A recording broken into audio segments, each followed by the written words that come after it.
Unitarian Universalism does not have a list of dogmas required for membership. Here you will find a beautiful spectrum of beliefs. What unites us together is our covenant. This simple set of statements outlines how we walk through our diversity, how we, through our diversity, have chosen to be in relationship with one another. Please join me in reaffirming our covenant together.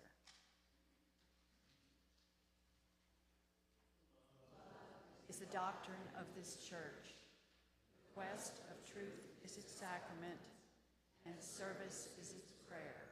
To dwell together in peace, to seek knowledge and freedom, to serve humanity in fellowship, thus do we covenant with one another.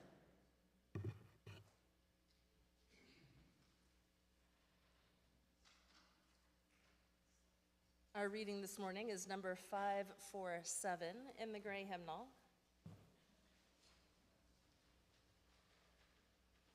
Number 547, Summer Meditation by Robert Weston. It is a responsive reading, so please join me on the italicized text. Now blows the wind with soft, relaxing warmth. The sun beats down, the schools are out. Children swarm in the playgrounds and the streets, and eager city folk, vacation-bound, crowd the broad highways.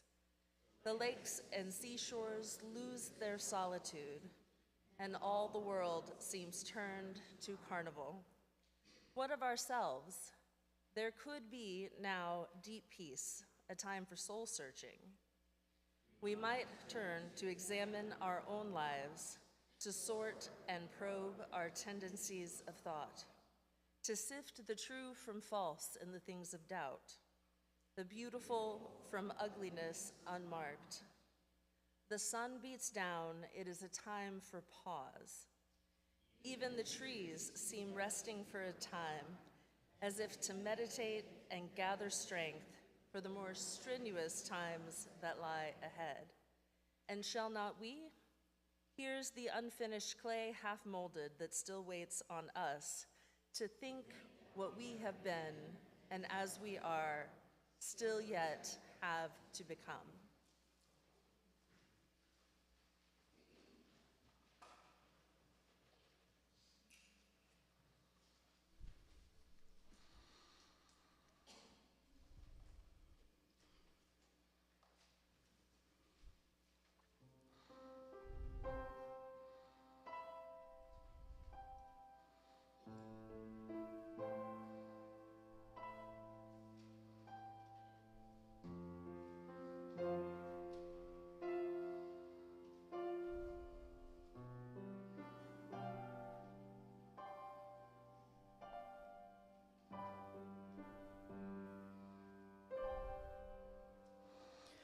I'm like one of those Japanese bowls that were made long ago. I have some cracks in me, they have been filled with gold. That's what they used back then when they had a bowl to mend. It did not hide the cracks, it made them shine instead.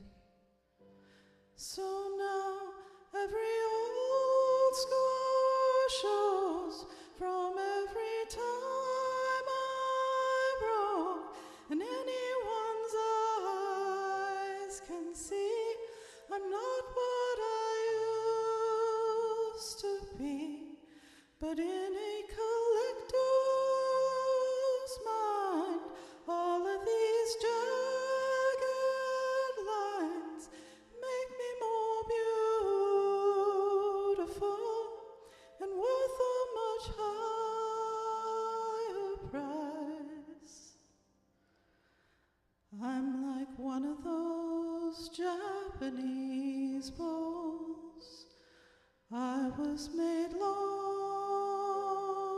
ago. have some cracks. You can see how they shine of gold.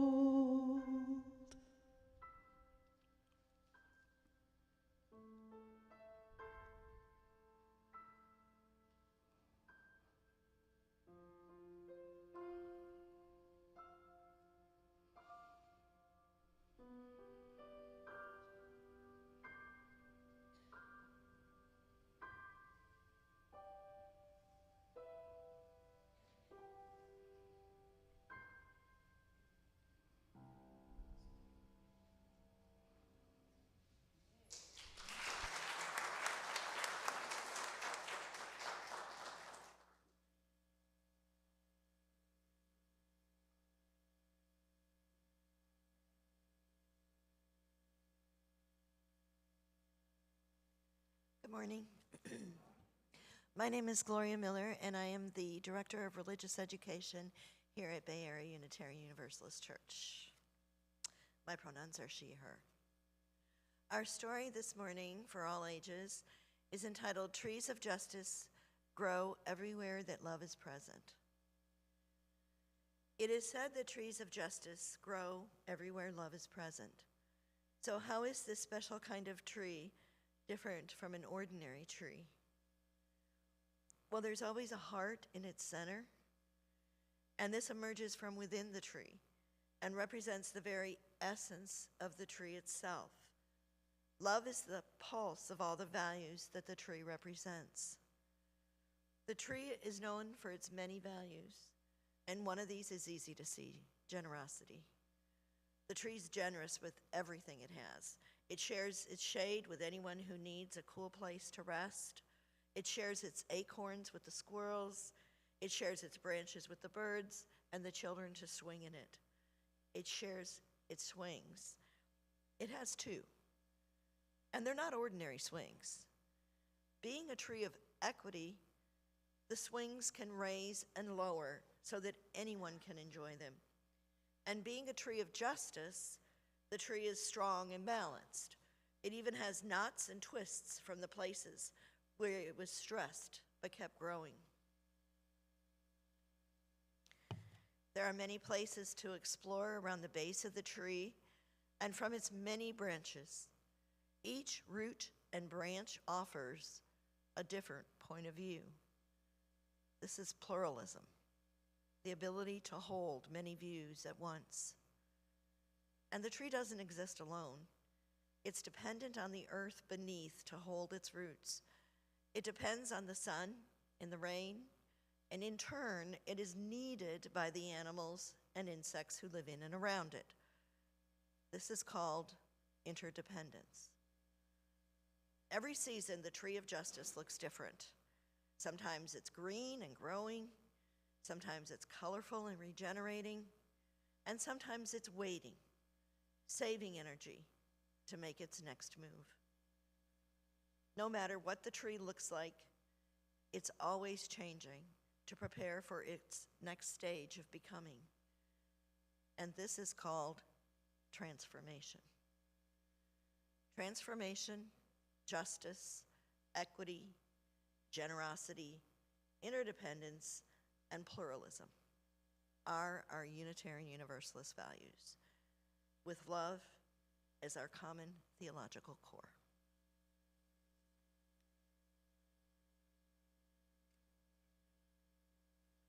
Dax is our keeper of the flame. Please join me with the words that are printed in your order of worship.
Y'all, we did that so well. Yay for us.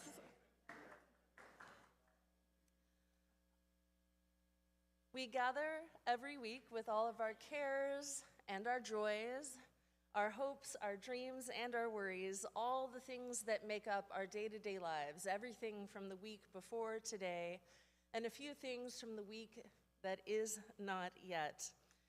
We come carrying our milestones in our hearts, these moments where our lives change, and we bring all of these things here to this place because we know that here we are never alone in them. We know that others in this room have sorrowed, others have rejoiced, and that no matter what it is we carry it with others.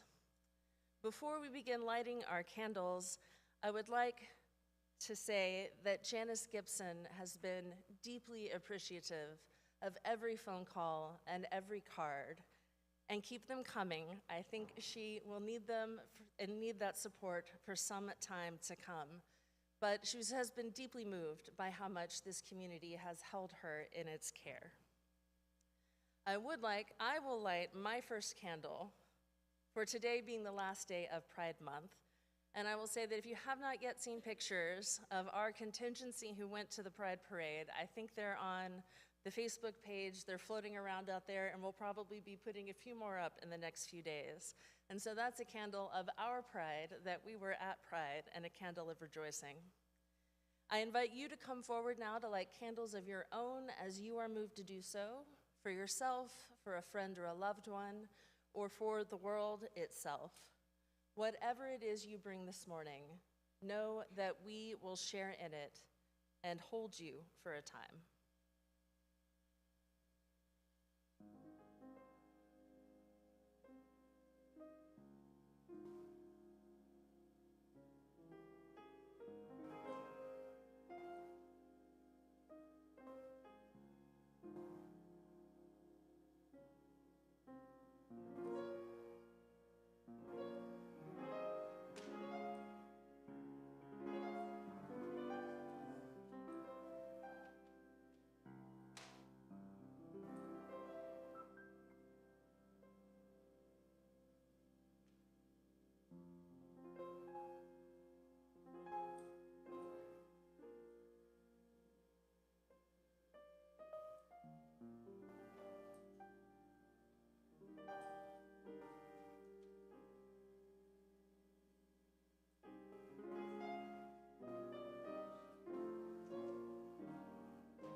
We light one final candle for everyone who is not with us this morning, for our friends who are away today, for people watching online, wherever they may be. We hold them in our hearts this morning.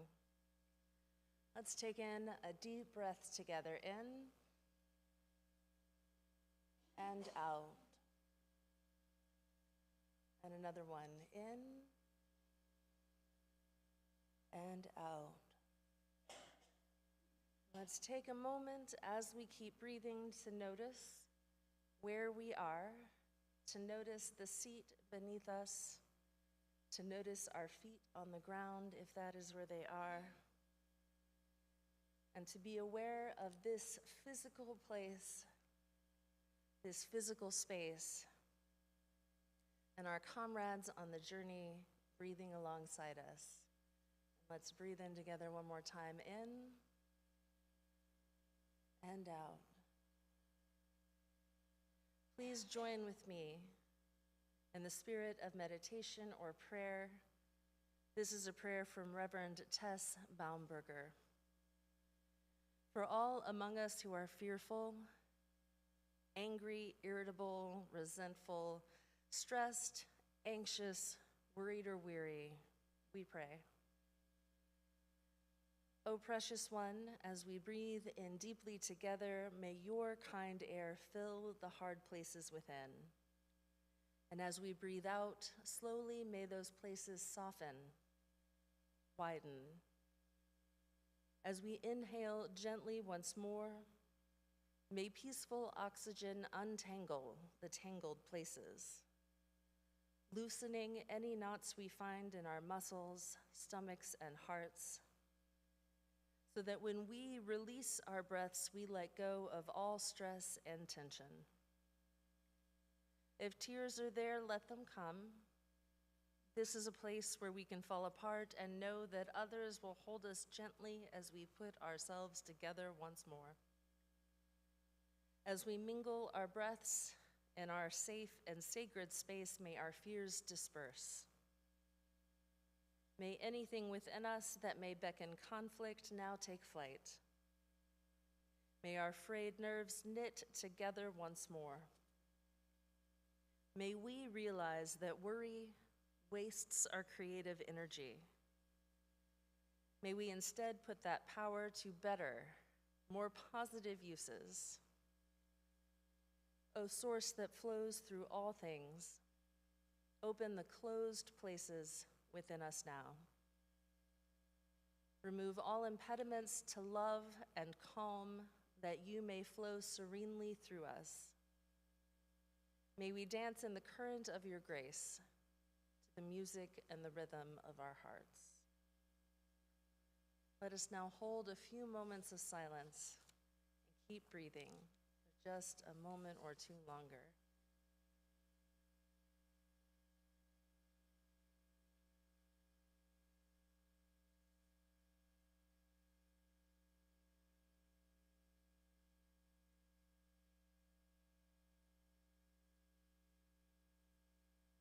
One more breath together, in and out.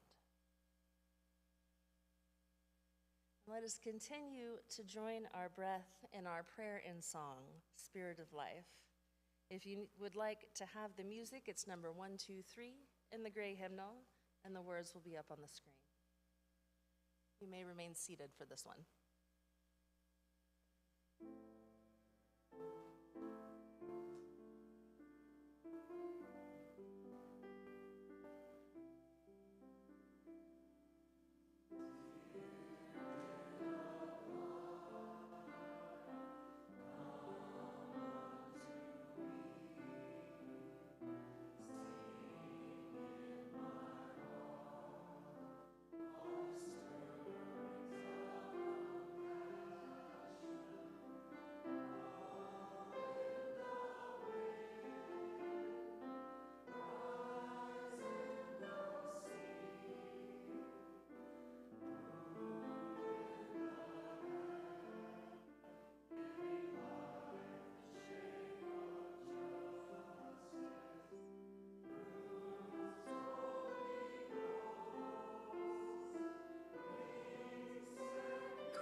This is a poem called Fire, written by Judy Brown.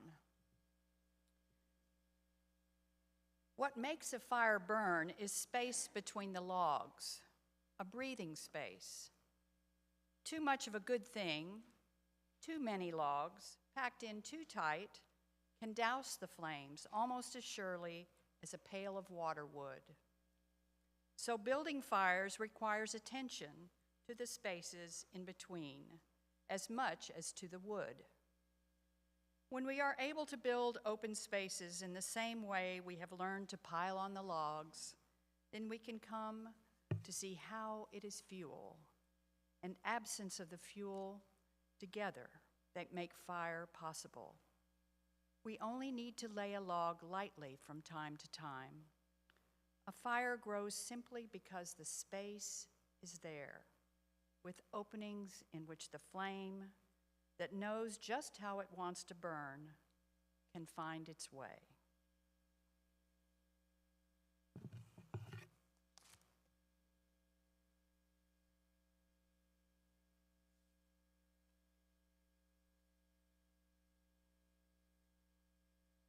So as many of you know, week before last was our large annual conference, the Unitarian Universalist Association General Assembly. And this is the big yearly event where congregations send delegates to vote on all of our annual association business. And I know this sounds terribly boring, and don't get me wrong, sitting in front of a screen to do this all day is a little boring. But such is the nature of meetings and governance and the work that keeps our association moving along. And it's also one of the more pure expressions of our commitment to democracy within our own tradition. And we really do aim for full participation from a broad swath of our communities.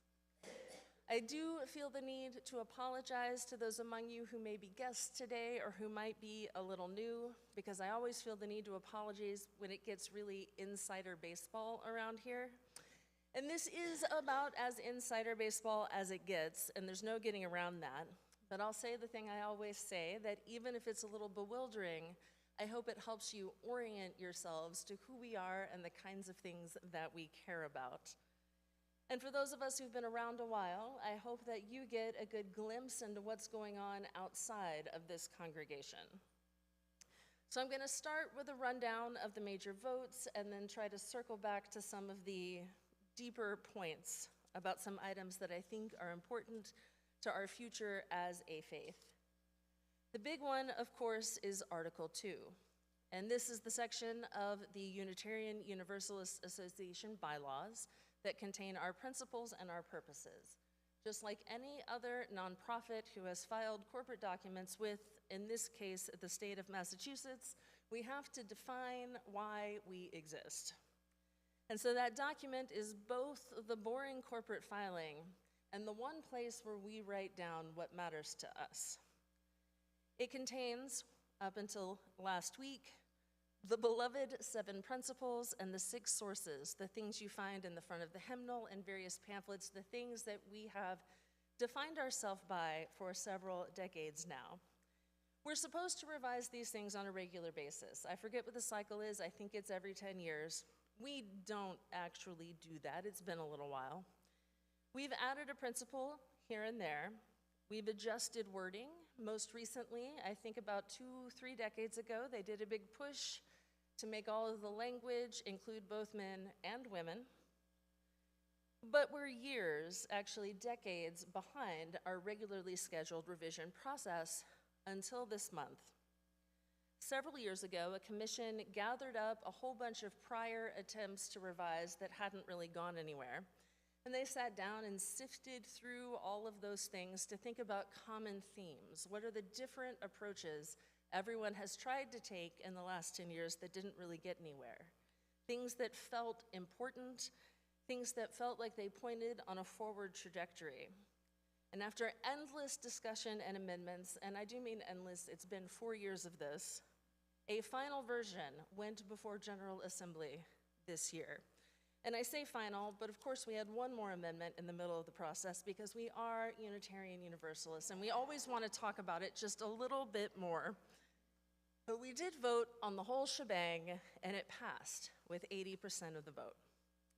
So that's the big one, and that's the one we're going to need to talk about, not just today, but for many, many Sundays to come, as we try to figure out what this means for us as a congregation, for us as individuals.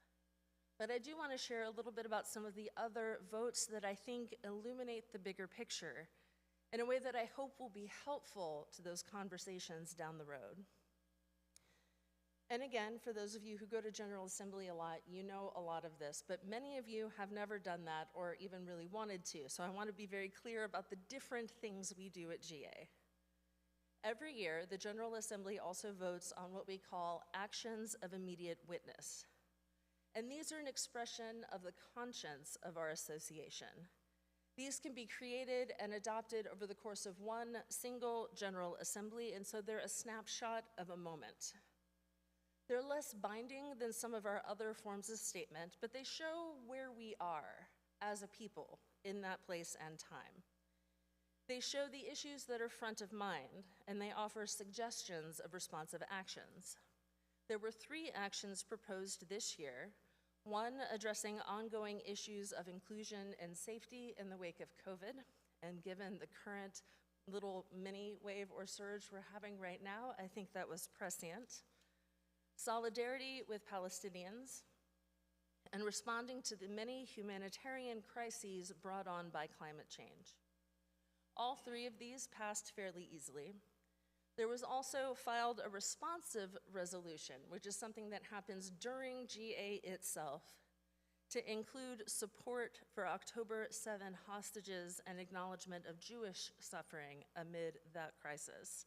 And I would like to note that both the Palestinian and October 7 resolutions passed with similar support numbers, indicating pretty strong engagement from our people.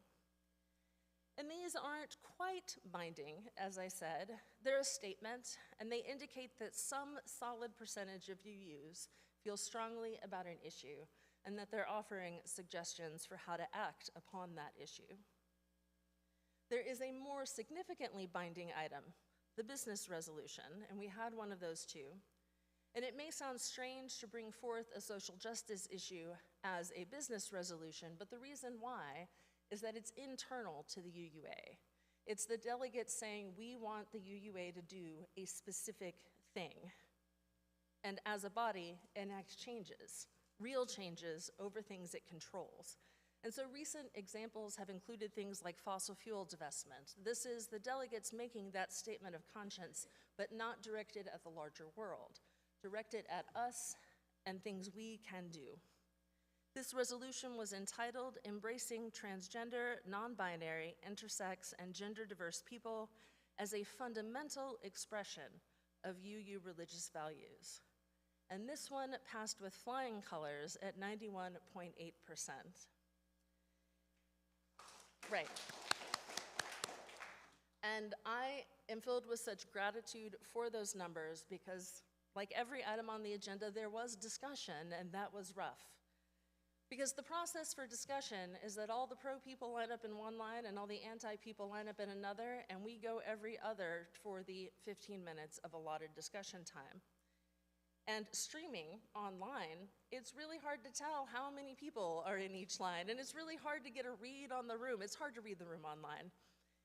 And so some of the discussion was very uncomfortable. I'm sitting at the desk, watching the live stream, and I did listen to some people actually argue against the resolution, and it was fairly appalling. But I also have to say that one of the people arguing against it just misheard it and got part of it wrong and was very upset about what she thought was incorrect, and so bless her for being ready to come out swinging and tell us to fix it, even though it was okay. And then I also got to hear Reverend Jacaren Oloya use her 90 seconds to affirm love for gender-expansive folks, loud and clear, just on the spot. If I were the kind of person to call that movement of the spirit, I would, because she just said over and over again, I love you, and then the reasons why. And there was an outpouring of support in the discussion groups and on social media, and then 91.8%. Huge relief. And I don't know who those 8.2% are. I would guess from what I heard in the anti-arguments, that some of them have genuine, if I think misplaced concerns, and that some of them suffer from the whataboutism that I think is fairly common in UUism, when perhaps our own issue crowds out room for other issues. The idea that focusing on one issue will diminish other things. And I hope that means that those folks are winnable, because I do see it as part of my job to do that, either through real transformation or even simply through harm reduction. Because even without intent to harm, I can only imagine that having to sit through that language and the arguments used was deeply harmful.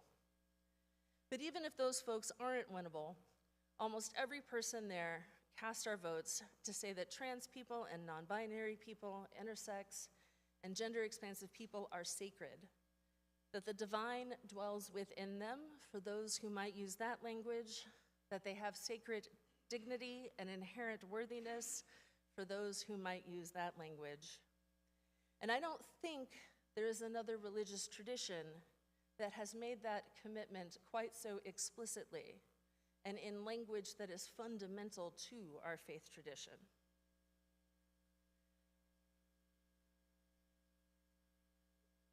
I have been here at Bay Area for almost a year now, which seems unreal when I say it out loud. And I said when I came in that first year is really a time of listening. And a lot of that is internal, because the funny thing about our ministerial search process, and I know the search committee knows this all too well, is it's kind of like speed dating. You get to talk to a whole bunch of people really quickly, and then maybe you have a second date with a few more people, and then all of a sudden you're getting married. And it happens kind of fast. And it's a little intimidating. And we know each other, but we don't really know each other until we've been together for a year. And I think it's been long enough that you all have gotten to know me fairly well. I feel that I've gotten to know many of you and the collective you. And I've also been listening externally. I was born and raised local to here, but I lived somewhere else for a dozen years. So I've been reacclimating. Physically reacclimating to the weather, but also politically reacclimating to that weather. It's a change. And I don't yet have a stack of firm conclusions and a master plan. But one thing that's very clear to me is that this congregation is a safe haven. So many people in this room have a story of seeking and a story of leaving another place and another community. And our sanctuary is exactly that. It is a place of refuge, where we not only seek as individuals to experience awe and wonder and mystery, but where we also seek to experience connection and belonging. And in all the resolutions at General Assembly this year, I hear hints of that need for refuge, to create a welcoming space where all belong, and also to create a foundation from which we can do the work of healing the world.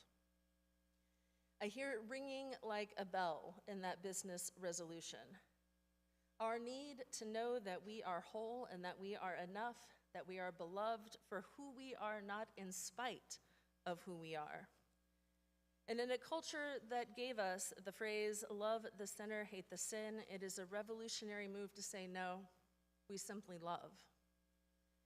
And it can be countercultural to give people the space they need to breathe freely, to stretch and grow and to become. And I'm sure someone somewhere will say to me at some point, well, what about loving the transphobes? And I would argue that calling them out is giving them space to become. And I would argue that sometimes comforting the afflicted and afflicting the comfortable is actually just one action, just one fell swoop. And so I'm going to circle back again to Article 2, to this revision of our foundational principles. And I think the people working on that project and the 80% who voted for it are looking at the world right now and saying, what do we need to do? Who do we need to be the refuge the world needs?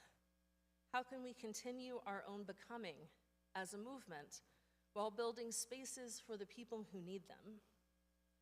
And I think our leadership and the people who stepped up to serve on these commissions and committees and the people who voted, I think we're all asking, How do we be what the world needs us to be now and in the immediate future? Those are the same questions I think we've been asking here, although I don't think we need to change our foundational documents immediately. I think changing lives and healing the world is still a more than adequate vision. And I think it's the how that needs deep thought. We're not obligated to immediately jump into what the UUA is doing, not with urgency, not without deep thought. There's no Unitarian Universalist police who are going to come and enforce these Article 2 changes. And in any case, I would rather we moved gently and intentionally into change rather than feeling forced into it. So GA is over and gone, and we can all take a deep breath or several deep breaths because it's summer now, and we have some time to sit with and assimilate these upheavals. Traditionally, summer is a time where our churches downshift a little bit. For one thing, it's very practical. Schools have let out, and everyone's taking all of their vacations, and it's really hard to get everybody in the room. Everybody's on different time, different schedules, and so we're not only mentally scattered, but we are very literally physically scattered at this time of year. And after plugging away for months, sometimes we need to take a step back and integrate. We all remember our school days and the school schedule and that moment of needing to let the mind digest and let everything settle down. We need to sort out all of the experiences and the work behind us, get it all lined up and reorganized. Unlike students, ministers are not totally fancy-free during this time, but yes, historically, ministers take a break at this time of year, and we spend it doing independent study, renewing our own spiritual practices because sometimes those take a back seat to Sunday morning. We do whatever it is we need to do to integrate and renew ourselves for the year ahead. And I'm so grateful that our churches recognize that pouring out so many words for months means I need to refill the well so I can make more words happen next year. And I'm not quite out the door yet. I still have some work to do before I'm out of the office, but I have a stack of books on my nightstand and it's waiting for me. And I'm hoping that all of you, too, will find some time during this summer to rest and to refill and renew and perhaps think deeply about some of the changes happening in our institutions. Whether you get those moments of rest here in the sanctuary or some other sanctuary you may have in your life, remember that this renewal time is so needful, that it is totally necessary for us to keep on being the people we need to be to build the world we wish to have. It is this renewal and rest that allows us to keep on moving forward with open hearts and clarity of vision and mission. And so whatever is coming for the UUA and whatever is coming for us as a community, may this summer be that space for you, for all of us. And if summer is actually harder because kids are at home and life is actually busier, may you find those moments in other ways or in other seasons soon. May we all find what we need to renew our spirits and our hearts so that we may continue our work refreshed. Amen. At this time in our service, we take a pause and a deep breath and reflect with gratitude on the abundance in our lives, and then generously give to support the work of this community. At this time, the offering will be gratefully received. If this is your first time with us, please know that your presence is offering enough.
please join me in blessing our offering?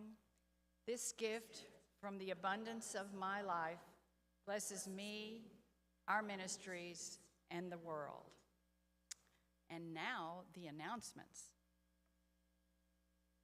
Did you know that every day in our community, 88,740 children are left wondering where their next meal will come from? This summer, our Religious Education Service Project is on a mission to support Kids Meals, the nation's only free and healthy meal delivery program for children in Houston. Through the end of July, we will be accepting donations to be used in creating pre-packaged lunch bags.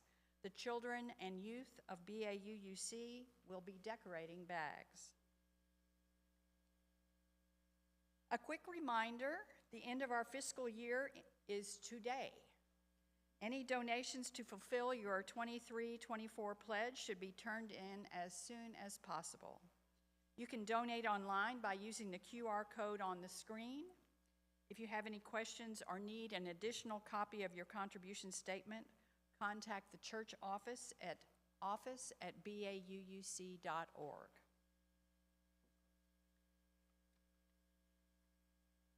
There's a change in our lunch group location.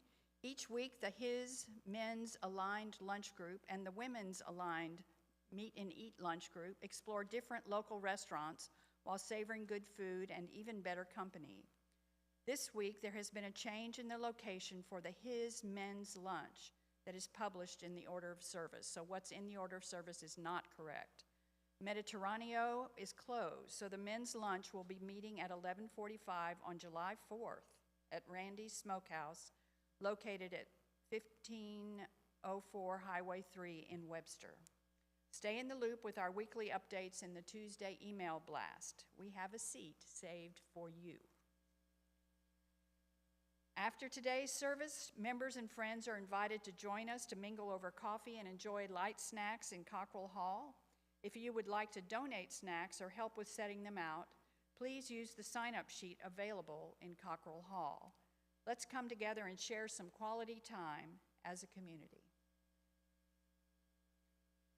And finally, here at BAUUC, we understand the importance of staying connected with our community. That's why we offer a weekly newsletter every Tuesday with the latest news and events happening at our church. Don't miss out on the opportunity to engage in meaningful activities and connect with fellow members.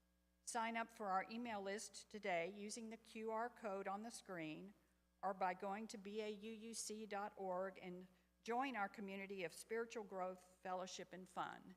And if you're new today, you can also, if you sign that membership book and put your email legibly into that, visitor book, that's another way to sign up. You'll get into the database. Okay, our closing song today is number 298 in the gray hymnal, Wake Now My Senses, verses 1 through 5.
My closing words are from Reverend Dr. Rebecca Savage, and I think I used them a few weeks ago, but I really like them, so we're going to use them again. As we come to the end of the service, may you depart from our time together buoyed by the Spirit of life, delighted by the warmth of our gathering, and renewed in soul and mind. As we extinguish the flame of our chalice, may its lingering spark be carried in your heart until we are together again. Blessed be and go in peace.